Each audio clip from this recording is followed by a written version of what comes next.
បាទចូលរួមសម្អាតផ្ទះជាមួយគ្នាជាមួយសុមាវិតាបាទមានអាយុទៅតែ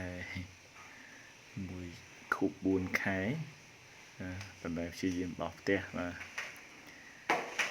គាត់ឆ្លាតហើយមិនទាន់ចេះនិយាយច្រើនទេប៉ុន្តែចូលចិត្តធ្វើតាមភាគច្រើនបាទអញ្ចឹងនេះជា4ដែលគាត់បោសផ្ទះដែលគាត់អាចអង្កេតនាឬក៏ម៉ាក់របស់គាត់ក្នុងការសម្អាតផ្ទះជាពេលនេះគាត់យកមកអនុវត្តធ្វើបាទអត់ចាំបាច់ប្រាប់ទេយើងបាទប្រើបញ្យលឲ្យធ្វើឲ្យមួយឆាប់យល់បាទលោកបោសសម្អាតផ្ទះលោកបោសសម្អាតខាងខោមគៀនកោះកន្លះកលៀតណាការបោះបាទ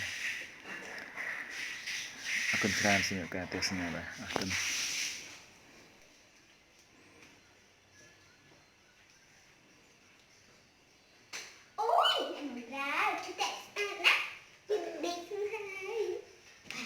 Bạn lên cho giật đánh thì